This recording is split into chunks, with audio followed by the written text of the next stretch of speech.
성령 강림 주일에 하나님께서 주신 말씀을 봅니다. 신약 성경 요한복음 2장 19절부터 22절입니다. 한 절씩 교독합니다. 예수께서 대답하여 이르시되 너희가 이 성전을 헐라 내가 사흘 동안에 일으키리라. 유대인들이 이르되 이 성전은 46년 동안에 지었거늘 내가 3일 동안에 일으키겠느냐 하더라. 그러나 예수는 성전된 자기 육체를 가리켜 말씀하신 것이라. 죽은 자 가운데서 살아나신 후에야 제자들이 이 말씀하신 것을 기억하고 성경과 예수께서 하신 말씀을 믿었더라. 아멘. 할렐루야. 여러분, 오늘은 6월 둘째 주일인데요. 성령 강림절입니다. 말 그대로 성령님이 강림 내려서 임하시는 날. 내릴강 임입니다. 성령님이 강림 이 땅에 내려와 임하셨던 날을 기념하는 절기 성령 강림절입니다. 성령 강림절은 교회 역사의 교회 탄생 절기이기 때문에 굉장히 중요합니다. 그래서 부활절, 성탄절과 함께 3대 절기처럼 현대 교회들은 그렇게 지켜요. 근데 저는 사실은 해보지를 못했어요. 여러분, 성령 강림이 왜 중요하냐면 예수님께서 이 땅에 오셨습니다. 하나님의 계획에 따라 오셔서 3년여 시간 동안 정말 그 유대 중심으로 해서 거기서 복음을 전하시고 이제 온 세계에 이 복음이 전파될 것까지도 약속하셨죠. 예수님을 알아보지 못하는 자들에 의하여 십자가에 못 박혀 죽게 되시는데 이건 역시 몸으로 우리가 지은 이 모든 죄악들을 우리 예수님께서 그 몸으로 십자가에서 해결하시느라 우리를 대신하여 우리의 죄의 몫을 감당한 사건입니다. 3일 만에 약속대로 부활하셨어요. 오셔서 40일 동안 제자들을 만나십니다.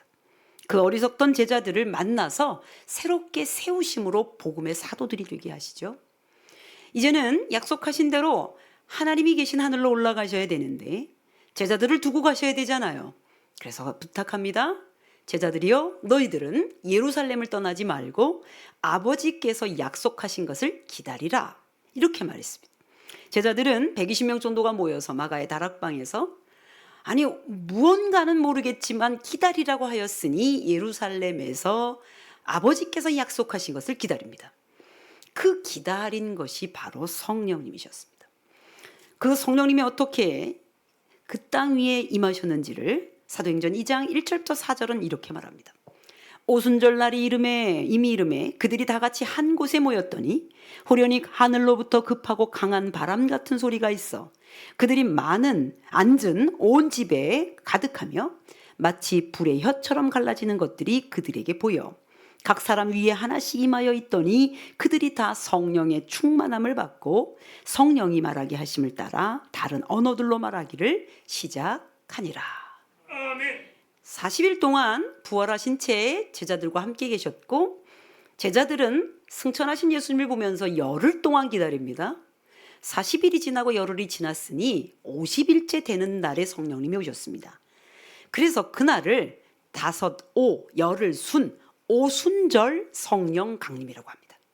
들어보셨을 거예요. 여러분 저를 따라합니다. 오순절 성령 강림의 날. 성령 강림의 날. 그래서 오순절을 그래서 굉장히 중요하게 여기는 것도 여기에서 비롯됩니다. 이렇게 함께 모여 교회가 시작되었습니다. 이들이 머물렀던 다락방이 거룩한 성소가 되었고요. 이후 이들은 성령의 충만함을 입은 채 모두 교회가 되어 전 세계에 복음을 전하러 흩어지게 됩니다. 이 당시 그들이 모여서 기도할 때에 성령이 불의 혀처럼 붉게 임했겠지요. 그래서 성령 강림절은 이렇게 빨간색입니다. 이것이 성령 강림의 뜨거운 역사를 의미하는 색깔이에요. 이제 그들은 날마다 성전에 모이기를 힘썼습니다. 서로 떡을 떼며 기뻐했습니다. 그리고 하나님이 일하실 일들을 찬양했습니다. 이것이 교회라고요.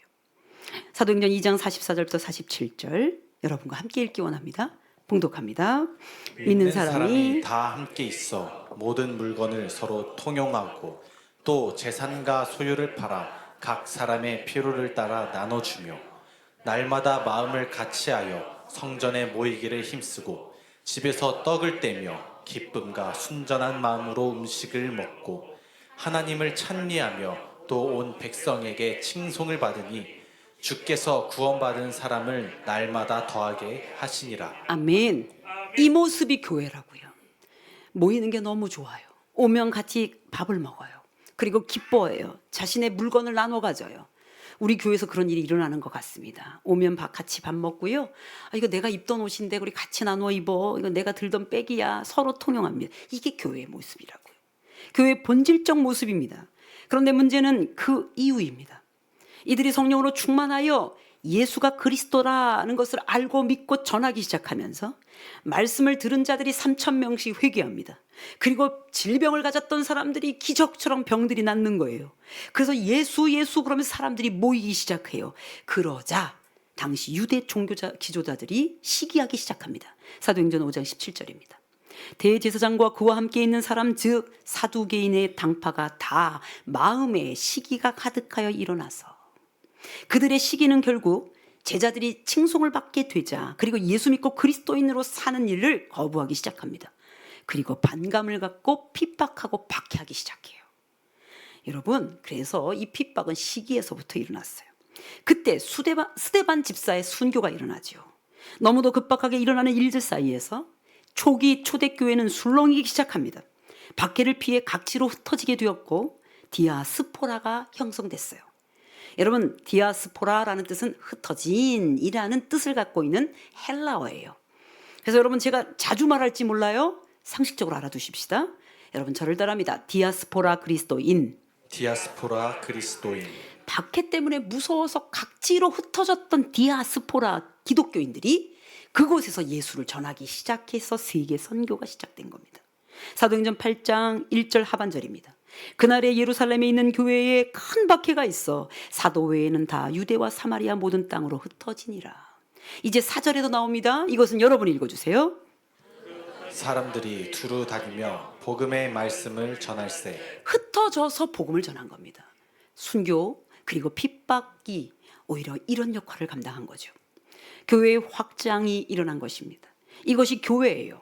예루살렘 성전이 교회가 아니란 말입니다.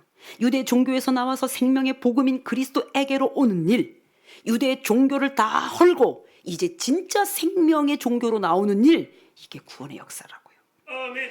예루살렘 성전 안에서만 이루어진 복음의 전파였다면 소아시아 유럽 등지에 심지어 우리에게까지 복음이 전해질 리가 없습니다. 그러나 그것을 뚫고 나왔습니다. 그것을 헐고 나왔어요. 그래서 여러분, 복음이 여기까지 왔습니다. 우리는 여기서부터 하나님이 하신 일들을 기억해야 합니다. 하나님의 일이 어떻게 시작되었습니까? 기존 종교적 틀을 부수고 세계로 흩어져서 세워짐과 동시에 복음이 일어났습니다. 선교적 지평이 넓혀졌다, 그렇게 말할 수 있습니다.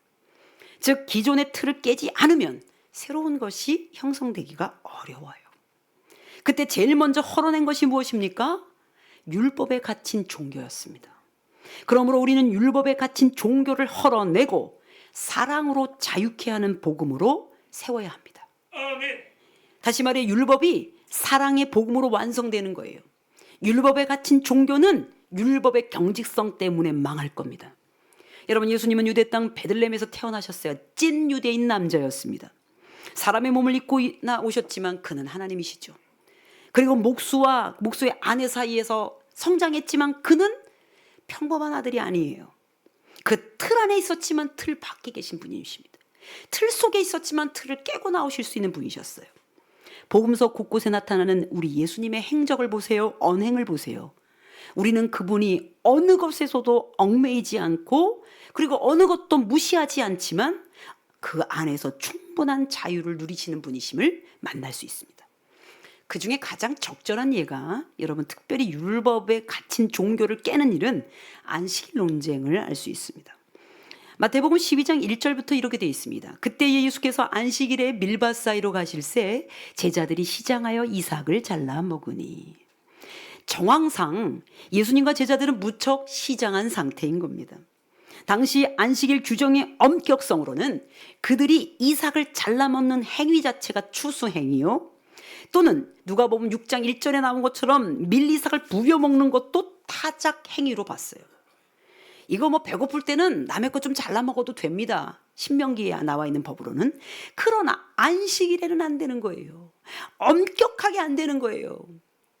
예수님을 어떻든 간에 걸고 넘어지고 싶은 바리새인이 불꽃 같은 눈으로 예수님을 따라다닙니다. 당신 제자들 지금 밀 이삭 부여 먹었어? 그거 잘라 먹었어? 안식일법을 지금 어겼어? 예수님은 꿈쩍도 하지 않으십니다. 왜 그럴까요? 예수님이 안식일법을 모르셨을까요? 아니요. 예수님은 제자들이 배고픈 것을 긍휼히 여기신 거예요.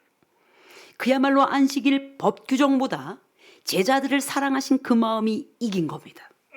율법을 넘어선 사랑의 복음이에요. 그런데 꼬투리 잡으려고 혈안이 되어 있던 바리새인들은 예수님을 비난하죠. 그때 예수님은 이렇게 말씀하십니다. 6절부터 8절은 여러분들이 내가 너희에게 이르노니 성전보다 더 큰 이가 여기 있느니라. 나는 자비를 원하고 제사를 원하지 아니하노라 하신 뜻을 너희가 알았더라면 무죄한 자를 정죄하지 아니하였으리라. 인자는 안식일의 주인이라 하시니라. 여러분, 본질보다 비본질에 창념하는 바리새인들은 안식일을 지켰느냐 안 지켰느냐 이것이 중요하죠. 그러나 예수님은 성전보다 크신 분이시고 안식일법의 주인이시라고 말씀하십니다. 그러니 여러분, 법의 주인이신 예수님이신데 법 형식과 조문이 무슨 소용이냔 말이에요. 율법의 틀이 예수님을 보지 못하게 한 겁니다. 그러므로 율법은 헐어버려야 돼야, 그래야 복음을 세울 수 있다는 얘기입니다. 왜냐하면 율법에 조항조항 있는 그 조문 때문에 사람이 죽기도 하는 거예요. 성경은 말합니다. 고린도후서 3장 6절. 그가 또한 우리를 새 언약의 일꾼 되기에 만족하게 하셨으니 율법 조문으로 하지 아니하고 오직 영으로 함이니 율법 조문은 죽이는 것이요 영은 살리는 것이니라. 구약시대 율법은요 하나님 나라의 법이었어요. 이 법을 주신 이유는 너 안 지키면 죽는다 이렇게 하기 위해서 하는 게 아니라 하나님 나라 백성은 적어도 이 법을 지켜야 돼 라고 하는 살리는 법이었단 말이에요. 근데 인간이 딱 가미됨과 동시에 이 법은 독소 조항이 돼요. 죽음을 몰아넣게 하는 그런 옛날 사고방식이 된다고요. 그러니 사랑하는 여러분, 이렇게 경직된 바리새인들의 율법주의 또는 그 율법을 지키려고 하는 철저한 몸부림은 부서져야 합니다. 그러지 않고서는 복음이 세워지기가 어려워요. 여러분, 철저히 유대인이었던 베드로 사도에게도 이런 일이 있었습니다.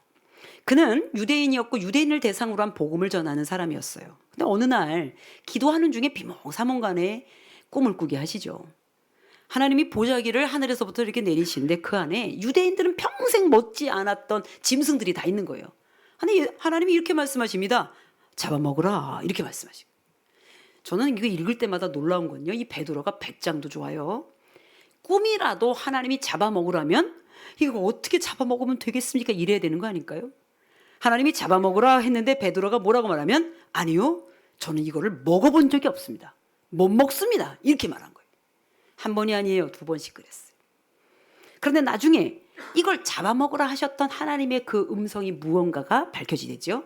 바로 유대인 베드로가 이방인 고넬료를 만나는 장면입니다. 그리고는 고넬료가 하나님의 은혜 가운데에 여러분 이방인도 예수 믿고 구원받고 성령으로 충만할 수 있음을 보여줘요. 그때 베드로가 이렇게 말합니다. 사도행전 10장 28절부터 29절 전도사님이 읽어주십시오. 이르되 유대인으로서 이방인과 교제하며 가까이 하는 것이 위법인 줄은 너희도 알거니와 하나님께서 내게 지시하사 아무도 속되다 하거나 깨끗하다 하지 않다 하지 말라 하시기로 부름을 사양하지 아니하고 왔노라 묻노니 무슨 일로 나를 불렀느냐. 베드로도 알고 있었던 겁니다. 유대인으로 이방인들과 교제하면 안 되는데 하나님이 하라고 하시니 했다 이런 거예요. 깬 거죠. 유대인의 율법을 베드로도 깬 겁니다. 깨서 뭘 했습니까? 이방인에게 복음 전하는 복음 사역의 역사를 이루었습니다. 유대인들이 그토록 생명처럼 지키고 싶었던 율법의 법령을 깨뜨리고 사람을 살리시는 사랑의 복음으로 바뀌어지는 사건입니다.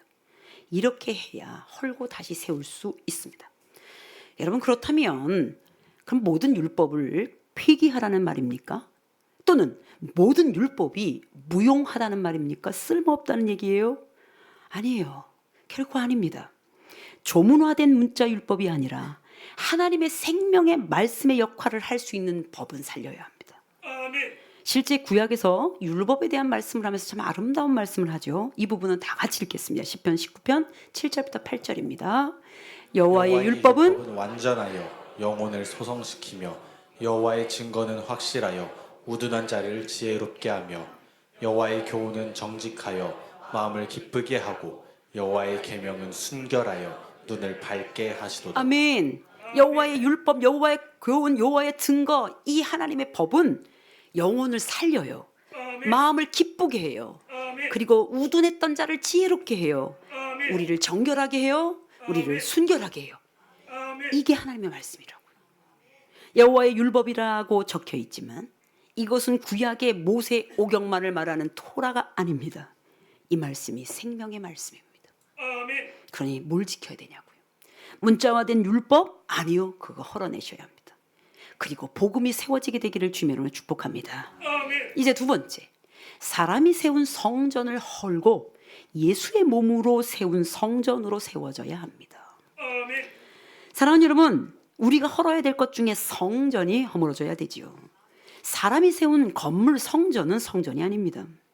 예수님의 몸으로 세워진 것이 성전이요, 그 몸이 우리에게 들어와 우리의 몸이 성전이 되는 것이 성전입니다. 근데 오늘 본문 보니까요, 예수님이 이렇게 말씀하세요. 2장 19절, 너희가 이 성전을 헐라 그러십니다. 여기서 성전은 46년간 돌로 아름답게 지어진 성전입니다. 아니 그 성전을 헐라니요, 불경하기 짝이 없죠. 불가능할 수도 있습니다. 이 성전을 헐라는 말씀에 모든 유대인들이 화가 날 밖에요. 여러분 19절부터 21절입니다. 전도사님 읽어주세요. 예수께서 대답하여 이르시되 너희가 이 성전을 헐라 내가 사흘 동안 일으키리라. 유대인들이 이르되 이 성전은 46년 동안에 지었거늘 내가 3일 동안에 일으키겠느냐 하더라. 그러나 예수는 성전된 자기 육체를 가리켜 말씀하신 것이라. 아멘. 성전을 헐라, 그리고는 3일 만에 다시 성전을 일으킬 수 있다는 뜻이에요. 근데 그 성전이 나중에 뭐라고요? 예수님의 몸이라고요. 예수님께서 좀 쉽게 설명하셨으면 좋으련만, 성전을 헐라고 하시지 또 3일 만에 다시 지을 수 있다고 하시지, 여러분 우둔한 유대인들이 화가 나는 것은 당연합니다. 그런데 예수님은 지금 영적으로 말씀하시는 거예요. 헤롯이 유대인들의 마음을 사려고 46년간 지은 성전, 그거 의미 없다 이 말씀입니다. 덩그러니 건물은 있지만 그 건물이 거룩한 것이냐? 아니다 말씀하시는 거예요. 그 건물을 교회로 세울, 그리고 그 건물이 교회가 되게 하려면 그 안에 있는 사람이 거룩해야 되는 겁니다. 그리스도의 사람들이 없다면 의미가 없다는 말씀이에요. 그렇다면 여러분, 오늘날은 더욱이 교회 건물이 성전인가? 여러분 이 부분은 좀 심각하게 진지하게 생각해야 합니다. 건물이 성전이 아니라 우리 그리스도인들이 성전이지요. 그렇다 하여 교회로 삼고 있는 이 건물을 여러분 아무렇지도 않게 생각하라는 말은 아닙니다. 건물을 성전 삼아 예배하지요. 그런데 여러분 거룩한 그리스도인들이 가는 곳이 다 성소요 성전입니다.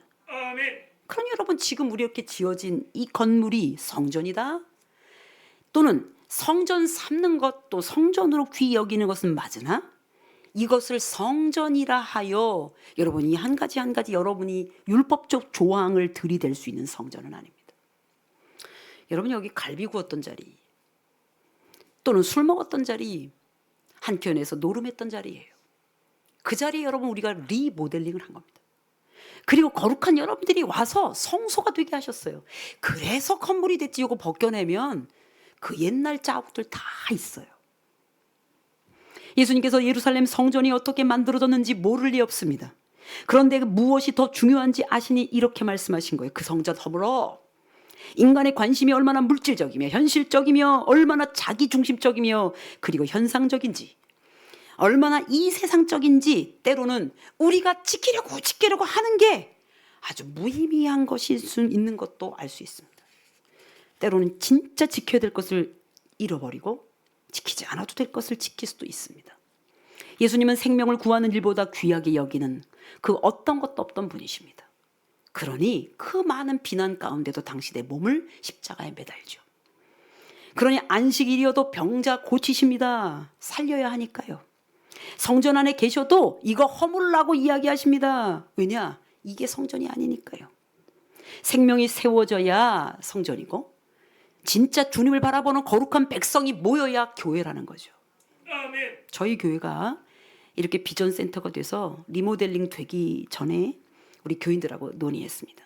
제가 들을 때 눈물 났어요.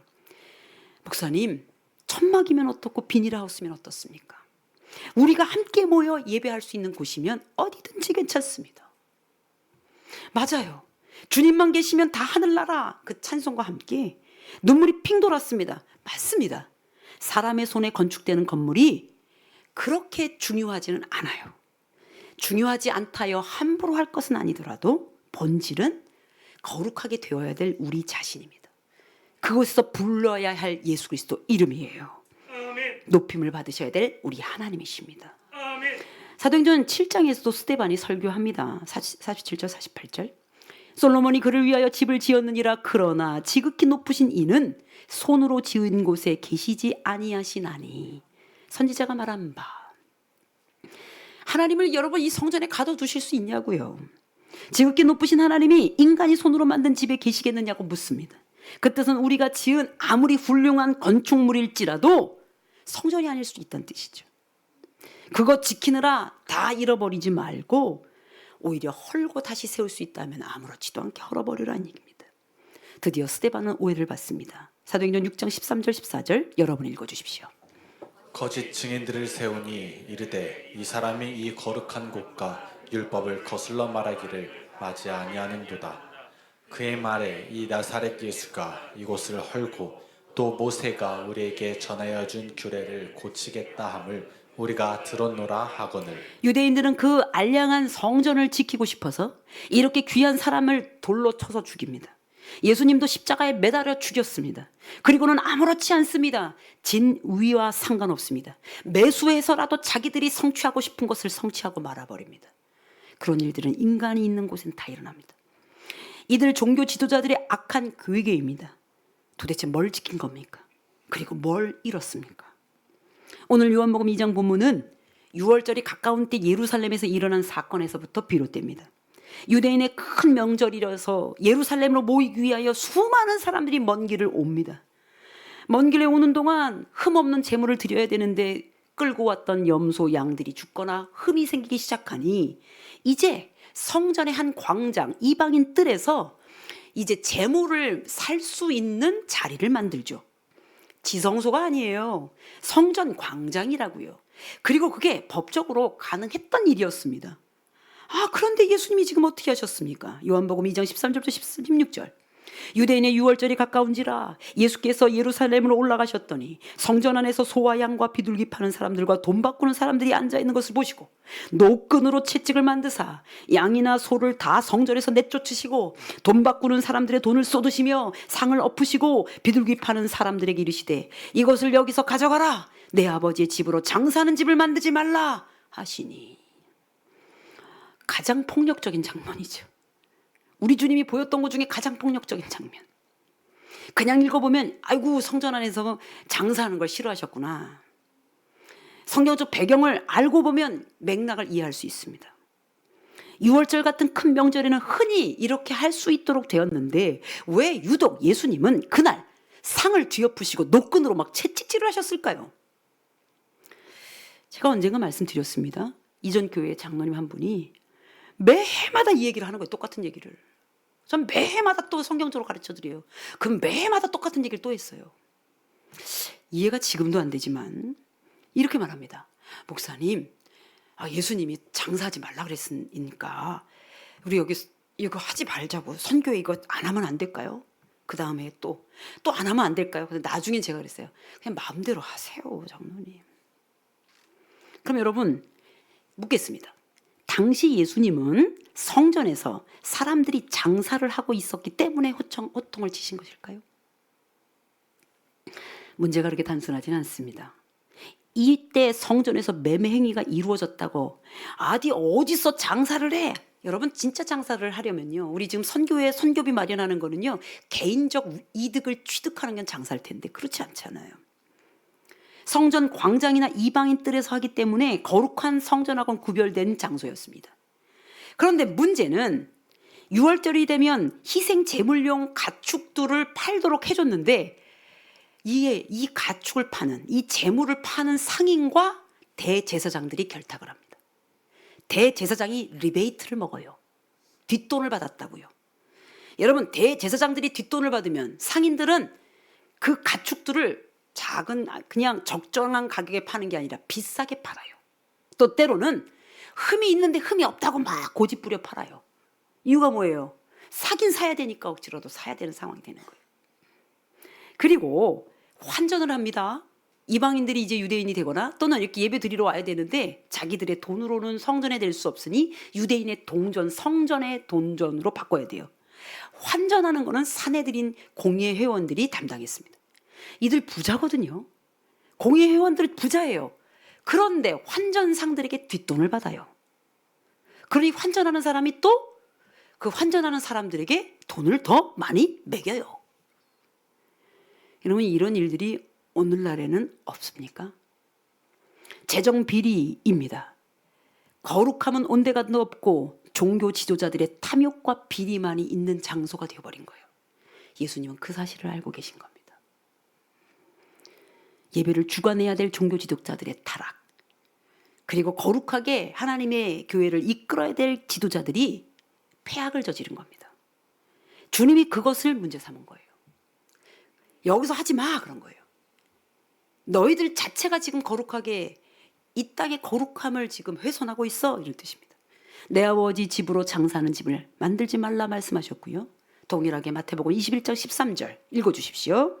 그들에게 이르시되 기록된 바 내 집은 기도하는 집이라 일컬음을 받으니라. 너희는 강도의 소굴을 만드는도다 하시니라. 여기 강도는 누구입니까? 장사하는 사람이 아닙니다. 종교 지도자들입니다. 하나님을 잘 안다고 하는 거룩을 포장한 그들입니다. 그들이 강도인 거예요. 강도. 장차 6월절 어린 양 제물이 되실 예수님의 입장에서는 저들의 형식적 예배 태도, 위선적인 종교적 태도를 야단치고 계시는 겁니다. 이런 모습을 보고 그들이 성전을 거룩하다 한들 성전이 거룩하겠냐고요, 여러분. 19절 말씀입니다. 이것도 읽어주십시오. 예수께서 대답하여 이르시되 너희가 이 성전을 헐라 내가 사흘 동안 일으키리라. 그러니 건물로 된 성전은 의미가 없다는 거예요. 의미 없다 하여 여러분 함부로 하라는 뜻은 아닙니다. 그 성전 안에 들어간 사람들이 이렇게 여러분 폐악스러우면 우리 주님은 이것은 성전이 아니라 헐어야 된다는 뜻이라는 거예요. 진짜 성전은 거룩한 사람들입니다. 우리라고요. 성별되어야 될 제물이라고요. 21절에서 예수님 말씀하십니다. 그러나 예수는 성전된 자기 육체를 가리켜 말씀하신 것이라. 우리 주님이 거룩한 성전이 돼서 우리 안에 주님으로 오셔서 우리를 거룩하게 만드시죠. 그러므로 예수 그리스도께서 성전이신데 그 성전이 내 안에 들어와 나를 성전되게 하셨으니 괜찮습니다. 오늘 이 설교를 꼭 해야 된다고 믿고 함께 들어야 될 분, 꼭 들어야 될 분이 여행을 가셨어요. 왜냐하면 여러분 그냥 공개적으로 얘기를 해야 되겠습니다. 저희 교회에 사순절에 개가 왔어요. 강아지가. 그냥 먹이만 주면 갈 줄 알았습니다. 근데 삐쩍 말라서 왔어요. 사람들에게 어떤 폭력을 가해졌는지 눈은 거의 긴장 상태였습니다. 안 가고 그냥 있어서 우리가 키우게 됐죠. 사람이 부흥하니 개까지 온다 뭐 이러면서 우리가 함께 그 아이를 사순이라고 부를 수는 없어서 사순절에 렌트라고 불렀습니다. 근데 암컷이에요. 이게 새끼를 베면 안 된다는 여러와 같은 여론에 의하여 7월 달에 수술을 해야 되는데 그때까지 이 아이를 보호할 수가 없어서 제가 당첨이 됐습니다. 처음에는 속상하더라고요. 내가 사람들 보기도 힘든데 개까지 돌봐야 되나. 근데 우리 노모가 계시니까, 우리 어머니가 계시니까 괜찮을 거라는 거예요. 요즘 보니까 괜찮은 것 같습니다. 엄마 침대에서 같이 누워요. 얘가 지금 정체성을 잃어버린 것 같습니다. 개인지 사람인지 헷갈리기 시작한 것 같아요. 근데 어머니가 너무 즐거워하세요. 제가 그걸 보면서 생각했습니다. 뜻이 계셔서 보냈겠구나. 근데 문제는 이 아이를 그냥 집에만 놓을 수 없으니까 이제 교회를 데리고 와야 되는데 제가 사무실에 두고 또 여러분 바깥에다 묶어놓고 이렇게 합니다. 근데 여러분 우리 온 성도들이 너무 좋아합니다. 그러나 개 중에는 여기서 개는 그 개가 아닙니다. 여러분 싫어하는 분들이 계시죠. 그러니까 말씀을 하시더라고요. 저는 지금 딱 2분 봤습니다. 그 중에 한 분은 너무 싫으니까 예를 들면 갖다 버리세요도 얘기하셨고, 그냥 뭐 된장 바른다 막 이러시기도 하시고. 그래서 처음에는 이제 듣다가 이제 그것이 농담으로 듣기도 하고 그랬는데 정말 심각하게 제게 말씀하시더라고. 왜 그러세요? 그랬더니 목사님, 저는 개가 있는 곳엔 못 들어갑니다. 그래. 그렇게 싫으세요? 그랬더니 아니요. 그것보다 더 다른 이유가 있대요. 그건 뭔데요? 성경적인 이유가 있대요. 성전에 어떻게 개가 들어오냐는 거예요. 여러분 맞습니까? 틀립니다. 여러분 구약 시대가 아니에요. 여러분 여기가 성전 맞습니까? 맞습니다. 그러나 여러분 이 성전이 정말 성전입니까? 아니요. 성전은 여러분이라고. 아멘? 아멘. 거기서 이제 그래서 권사님 제가 목사예요. 그런 것도 모르고 개를 드렸을까? 아니요. 제가 믿기로는 안 된다는 거예요. 막 화가 나셨어요. 그래서 권사님 성경적으로 좀 봐야 되는 일입니다. 권사님 개가 여기를 막 휘짓고 다녀서 예배를 못 드리게 한다거나 그냥 개랑 같이 우리가 막 어울려서, 아니 뭐 그런 교회도 있겠지만 그러지 않고 여긴 들어오지도 못하게 하고 사무실만 조금 있다가 가는 거예요. 목양실만. 개 있는 곳에 전도 안 들어가겠습니다. 그러면은 권사님 없을 때 개 치울게요. 화가 나셨어요. 왜요? 결론은 뭐냐? 성전에 개가 들어왔다. 묻겠습니다. 오늘 교정하세요. 성전에 개가 못 들어온다? 이건 여러분 구약적 조항입니다. 그때 성전이 지금 성전이 아닙니다. 여러분 이스라엘 가보셨습니까? 예수님 당시에 성전이 이슬람화 됐습니다. 그럼 어떻게 합니까 그거? 그 무슨 성전입니까? 여러분 기독교적 성전이 아니라고요. 건물이 돼버렸어요. 여러분 이스라엘 2번 갔거든요. 제가 감격스러운 거는 옛날 그 성전 봐서 감격스럽지 않습니다. 그 땅을 밟을 때 감격스럽습니다. 이 땅을 예수님이 밟았는데. 왜요? 거룩하신 예수님이 밟았던 땅이 거룩한 거지. 거룩하신 예수님이 있는 곳이 성전이지. 아멘. 예수가 여러분 안에 없으면 여러분 성전이 아니고 그냥 몸뚱이에요. 여기 아무리 지어졌는데 예수 없다면 여기가 뭐예요? 갈빗집을 리모델링한 건축물이지 무슨 성전입니까 여기가? 개 들어와도 됩니다. 하지만 조심해야지요. 예배할 때 어디 들어와요? 가끔 짖어가지고 막 입마가 낳고 싶어요. 그러나 여러분 좀 봐주셔야 됩니다. 쟤를 어떻게 처리합니까? 성도님들 중에 혹시 가져다 키울 수 있는 사람 있으면 좀 자원해 주세요. 한 분이라도 그렇게 싫으면 제가 어떻게 해야 되겠죠? 그날 밤 잠을 못 잤습니다. 이유가 뭐냐면 아니 그토록 성경적으로 말해줬는데 이게 성경이라고 믿고 있는데 성경이 아니란 말이야. 건물이 성전입니까 여러분? 성전으로 여러분이 삼고 들어오는 거지 이 건물이 그냥 거룩합니까 여러분? 이 돌덩이가 왜 거룩합니까? 이 싸구려로 다 붙였어요 여러분. 우리의 형편에 맞게 했지만 진짜 성전이었으면 더 비싼 거로 붙이셨어야죠. 비싼 것도 다 하셨어야죠 여러분. 싼 거 할 수밖에 없는 우리 형편에 맞게 했는데 왜 이걸 자꾸 성전이라고. 그런데 여러분 이 성전은 여러분 마음 가운데 여러분이 성전 되고 나서야 성전이 되는 거예요. 할렐루야. 아멘.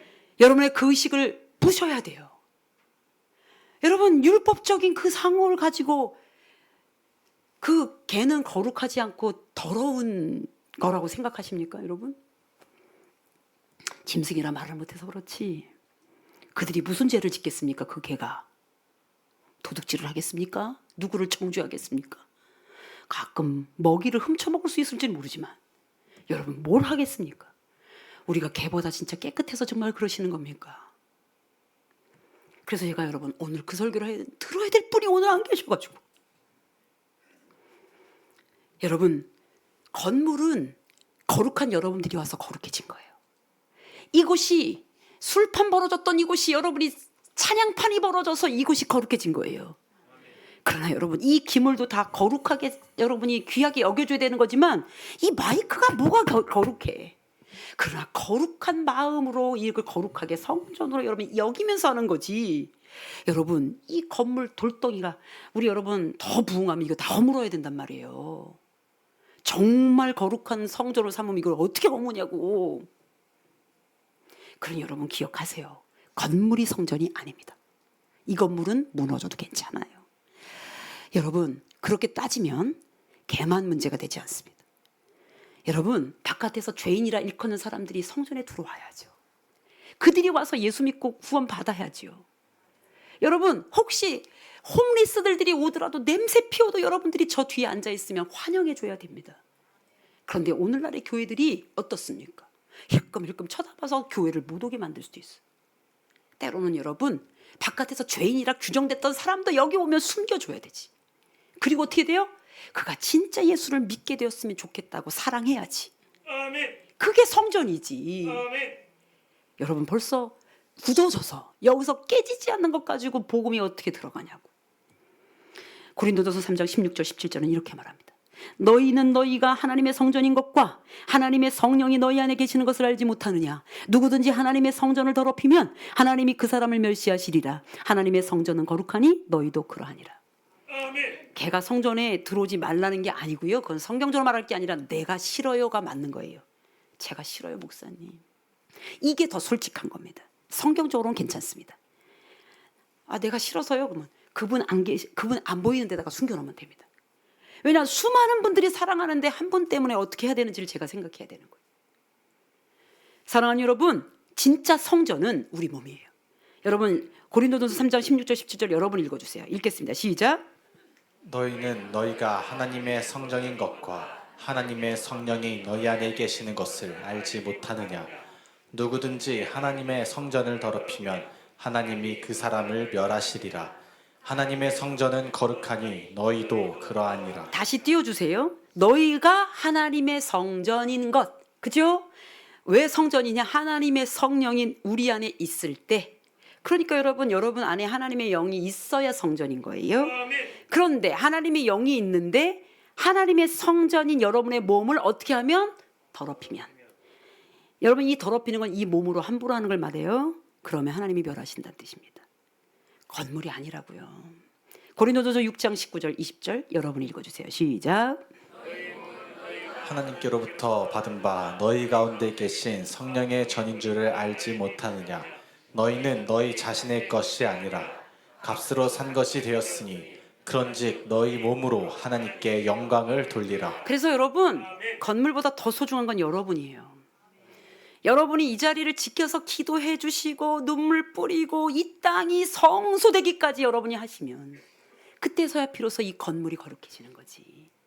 그게 아닌 상태에서 그냥 여러분 그리스도인의 삶 가운데에 하나님이 하라고 하는 삶보다 하지 말라고 하는 삶을 막 살다가 만약에 이거 다 거룩한 보혈로 씻지 않은 채 온다고 하면 여러분 이 건물이 뭐가 거룩한 거겠어요. 결국 건물 예루살렘 성전은 허물어져야 예수 그리스도의 몸이 세워졌던 믿음의 역사처럼 성경적으로 설명하겠습니다. 건물이 거룩한 게 아닙니다.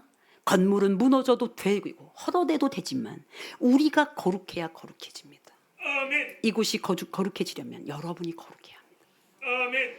여러분 저를 따릅니다. 헐어야 다시 세웁니다. 헐어야 다시 세웁니다. 여러분 그 고집이 헐어져야 성령이 오시는 거예요. 여러분 한 주간 여러분 다시 세워지는 여러분 되시기를 주님으로 축복합니다. 기도합니다. 거룩하신 하나님, 경짓된 율법은 헐고 사랑의 복음으로 세워져야 하며 건물로 세워진 성전이 허물어지고 우리의 몸이 예수 그리스도의 몸으로 우리 안에 들어와 계신 성령님으로 인하여 거룩하게 세워져야 성전인 줄 아오니 주여 우리가 있는 이 자리가 성소요 또한 성전이지만 거룩한 하나님의 백성들이 와야 되는 건물의 의미를 기억하여 거룩하신 주님을 날마다 하나님 은혜 가운데 섬기며 그리고 우리 몸을 더럽히지 않는 자들 되게 하여 주옵소서. 하나님께 영광 올려드리며 우리 주 예수 그리스도의 이름으로 기도합니다.